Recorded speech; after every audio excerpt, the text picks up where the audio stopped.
Saudi Cup and welcome to another episode here for the Funky Pod Mindful Media and Communication with my guest host. If you're watching the video feed on Spotify, YouTube, wherever, you might see me petting my guest host here. Spooky is looking over my laptop right now while I'm recording, listening to the birds outside, and now posing for the camera. Go get the fly or whatever you just saw. So welcome, Saudi Cup, to another episode here for the Funky Pod Mindful Media and Communication. And today we're mean, we're bad. We're talking about the original Gangster, breaking down Chael P. Sonnen. If you're into MMA combat sports, you know who Chael Sonnen is. If not, you're in for a ride. Chael P. Sonnen, Uncle Chael, the original Gangster, something, biggest arms of Westland, whatever that is. I think it's in Oregon, where he's from. I'm just messing Uncle Chael, don't be mad. One of the best talkers ever in the game of MMA, could have probably easily moved into wrestling, WWE, and so on. He's that good of a talker. He was that good of a talker when he was a active fighter, and now that he's gotten older, he retired and now is in the content creator side of things, commentating, breaking things down, but mostly putting out YouTube content and offering you advice and selling some weird scam stuff where you can register your hands as lethal weapons or something like that. But other than that, Chael P is a legend. And I figured, why hasn't there been anyone else that came close to Chael when it comes to talking, selling yourself, selling your fights, making the most out of it? So let's look at how Chael P. Sonnen, the original Gangster, the original bad boy, how did he make that work? And, well, we have to look back a little bit, like where did it come from, right? So if you look back in time, way back into time, in the heart of Westland, Oregon. So that's why I was joking earlier, right? There emerged a fighter, not just armed with like a fearsome right, left overhand. No, actually, it's more like a wrestling takedowns, to be honest. But with a tongue sharper than Excalibur. And I worked very hard on that intro. So Chael P. Sonnen, the American Gangster, the original bad guy. He realized very early on that battles weren't just won by punches, kicks, and whatnot, but also through the art, and I think it's important, the art of narrative warfare. So the art of war by Chael P. Sonnen is the art of narrative warfare. You gotta engage fans, you gotta engage foes, all of them alike, with tales of valor and, like Chael, like a stash of villainy. Right? Chael wasn't just the good guy that you want to root for. We rooted for him because, we invested, but also because he riled us up.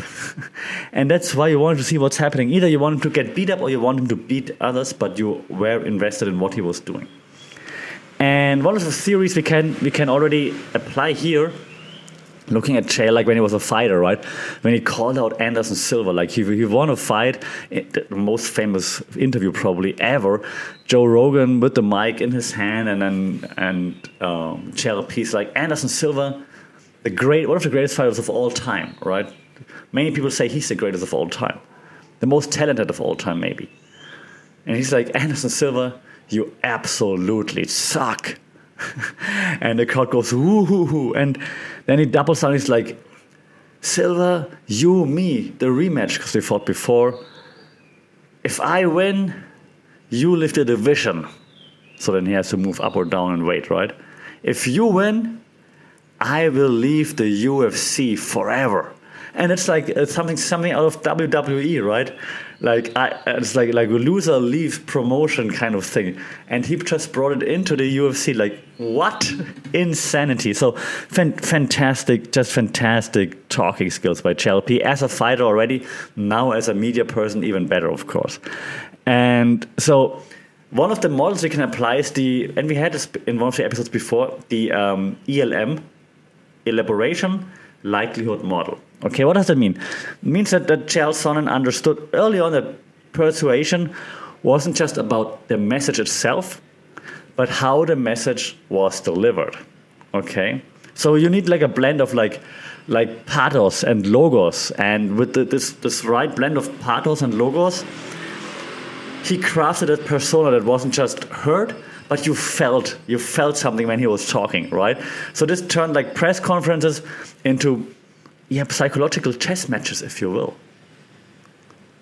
And I mean, never forget with like Tito Ortiz and so on, like classic stuff. If you're not familiar with it, go to YouTube, search for 10 best Chael Sonnen moments or whatever on the mic. It's amazing. It's a masterclass.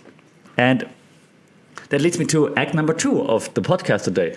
Like, how did he master not just the talk in the ring, but then also like the digital coliseum? Because to be honest, Chael isn't the youngest anymore. He retired, and he's got a show with DC, right? With Daniel Cormier, former UFC champion, Hall of Famer, 2-division champ, wrestling champion, and so on. So DC is like highly, highly accomplished, similar age, I think, as Chael, maybe Chael even a little bit older. And DC, while he's knowledgeable at what he talks about sometimes, he's not great at the whole media thing, like how to utilize social media. I mean, he calls his YouTube channel Daniel Cormier TV. Like, are we in the 90s? Like, TV? What?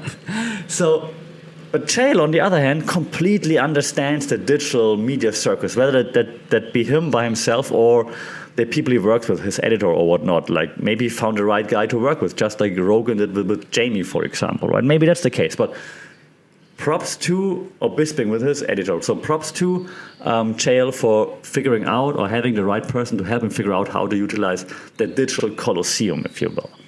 Because at one point, of course, the final bell rings, the echo of the bell fades, and then a fighter has to make a decision. What am I going to do now? And Chael Sonnen, he pivoted into the digital realm like very, very smoothly. And not just as a participant, but as a gladiator over, how Stephen A. Smith calls it, the digital airwaves. And his Arsenal, a podcast, of course, that dissected the fight game with like, at times I'm going to give it to Chael, surgical precision. Like, if he wants to break things down, he can.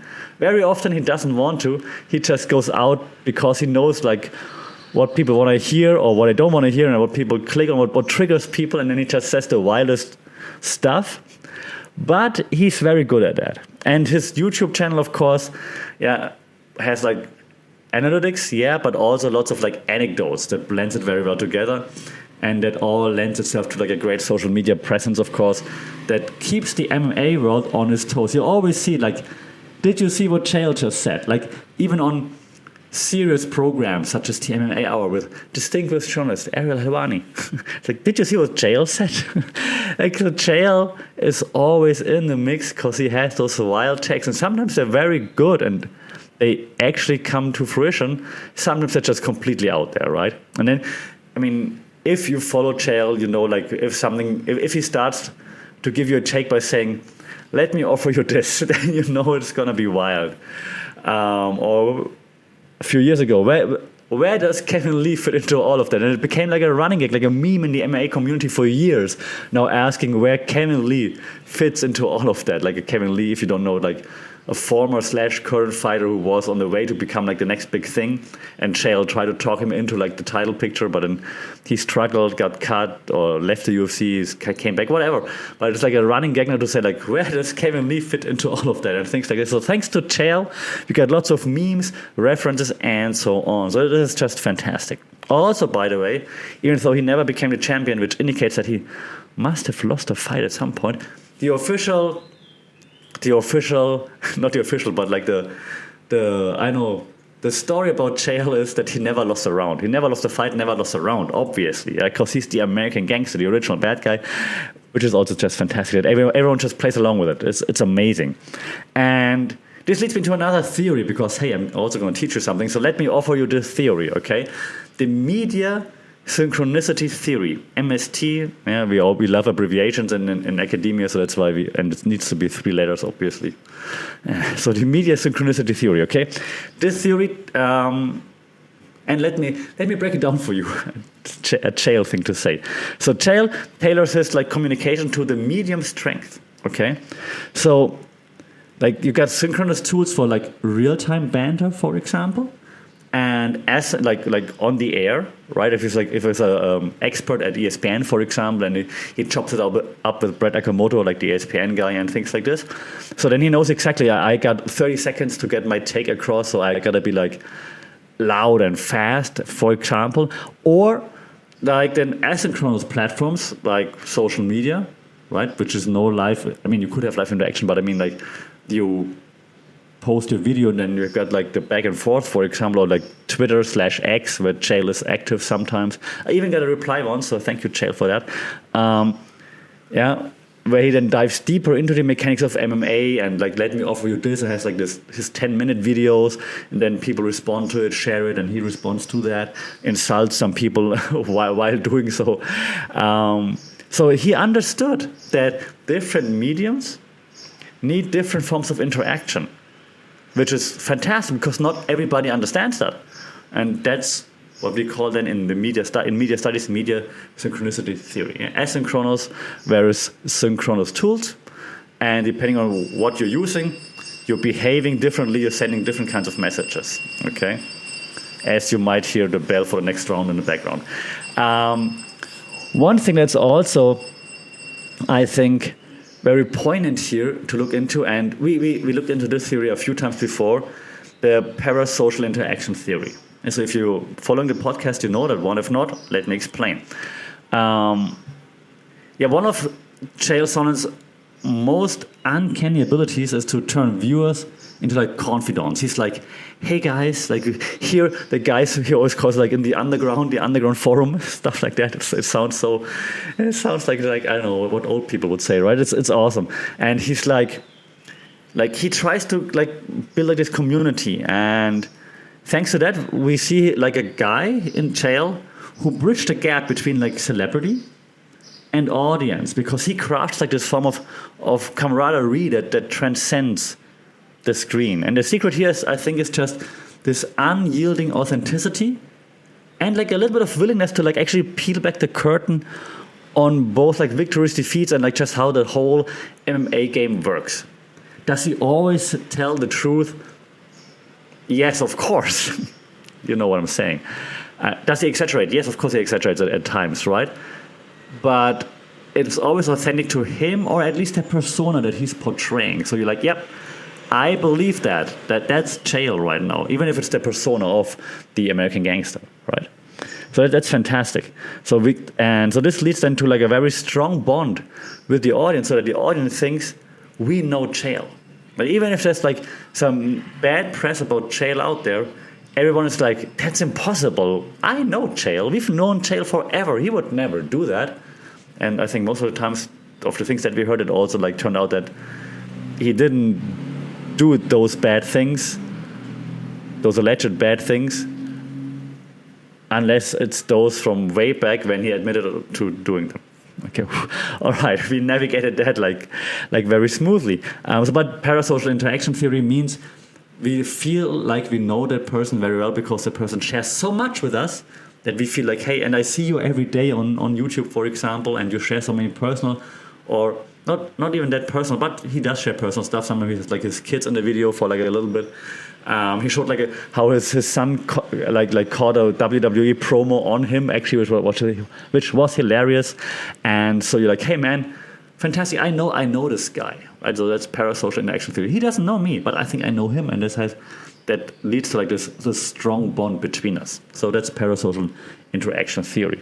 And let's not overlook that another theory that I really like, the theory of cognitive dissonance. That's one that we see a lot when we analyze media context that resonates, because Sonnen is like, he's ever the contrarian. Let's be honest, right? He's ever the contrarian. He thrives in challenging audience's beliefs, but also like expert beliefs. So if he's on lots of shows with like Daniel Cormier, or he's like a guest on Bisping's podcast, maybe, or like he used to be a regular on Helvani's MMA Hour and so on. And he always has contrarian takes to at least something, right? So he's good at weaving those narratives that entertain as much as they enlighten, because first he puts it out and like, what is he on about? And then he's like, let me offer you this, let me explain. And then he breaks it down and you're like, actually I kind of follow that train of thought. Like, as crazy as it sounds, I can follow what he's saying. So he's turning cognitive dissonance, like, into a form of like cognitive delight. You're like, oh, for you go from what the heck to, oh, maybe I get it, maybe he's right.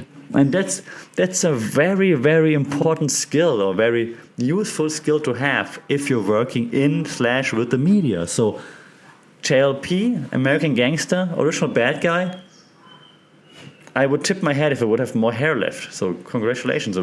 That's a great skill to have. And I have to mention like one other theory that I mention a lot, because I think it doesn't get mentioned enough in other breakdowns and when other people talk about media studies, if there are other people that talk about media studies. Because in an age that we are right now, right, where like dissenting voices often retreat in the shadows, like Chael Sonnen and his platform, they are like an arena for debate. It embodies the spiral of silence theory in reverse.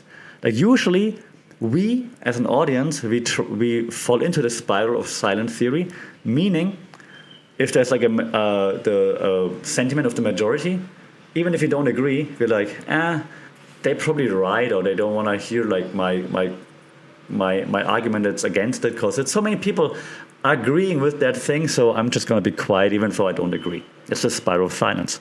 Chael Sonnen doesn't care about the spiral. I think he doesn't even know the spiral of silence, which is good, because he's against it. He's like, no, y'all, yeah, I'm from Texas, y'all say this, I must say something completely different. So by voicing the unvoiced, he didn't just break the silence, he shatters the silence. That he invites with his crazy takes. He does invite discourse with like the gusto of like a seasoned like orator that has a very keen mind, like a strategist. Sometimes you think like, how does he come up with all those things? But when you think about it, sometimes it then feels very strategic. I'm not sure if it's really planned and strategic, but it feels like it. Which, again, props to the American Gangster, because this is not easy. If it just by coincidence, respect. If it's planned, even more respect. And it's here, like in this cacophony of different voices, where Chael Sonnen's legacy, I think, shines brightest. Okay. Not as a silencer of dissent, but as a champion of dialogue. Actually, it's the American Gangster that embraces dialogue, that embraces confrontation. And he's challenging, he's engaging, and always, always super entertaining. And you can't say that of any other combat sports content. Everybody has their agenda. Chael has his agenda, obviously, right? Selling those lethal hand stuff. But usually everyone has like their way of framing things and like making you agree with them. Chael is like, you don't have to agree with me, but let me offer you this. Right? And then shares his sometimes crazy, sometimes just controversial, and sometimes very engaging, thought-provoking takes. And this leads me to like, what's the legacy of the bad guy gonna be like, right? So I'm gonna conclude in a second. But if you look at the Odyssey from through life and times of Chael P. Sonnen, undisputed, undefeated, you find a legacy that's not written with fists, just fists, but mostly fought with words, wit, and like this spirit that you just can't break. But it's also hard to comprehend, like where did he get it from? And so Chael taught us like that the arena of combat is not physical, but also mental. Like where narratives clash, personas are tested, and legends are born. And that might sound exaggerated, but I do think that the bad guy has is a legend and has a huge legacy that he will leave to the combat sports world once he decides to walk away from it. So here's to the American Gangster, the original bad guy, Uncle Chael, undisputed, undefeated, the man who could talk a cat off a fish wagon if you wanted to, who wielded his voice like a warrior wields his sword. I think that's actually, while it sounds cheesy and while I thought about, like, I always think about the intro, I think about the end, and then in between is just whatever happens. While I thought about like this metaphor, I was like, that's going to be cheesy. But it kind of fits because Chael did hurt people just with his words. And I mean, he fed a carrot to a bus, so I mean, ridiculous. So if you look at all the things that Chael did, he reminded us that in the grand narrative of life, it's not just what you say, but how you say it that echoes through eternity. Okay? So that's me talking about Chael P. I mean, no words can do the man justice. It's been 20 minutes of now just praising Chael P. Sonnen for being undefeated, undisputed. Let me know what you think about the original bad guy, the American Gangster. What's his legacy like? How do you enjoy his takes when he offers you things?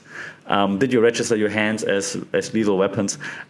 And most importantly, what's your most liked or most hated Chael P. Sonnen take? Shout out in the comments. Leave some feedback. It would be cool. Rate this episode if you can. Like, share, subscribe, as you know. And most importantly, don't forget to always keep your guard up. Until then, take care, stay safe.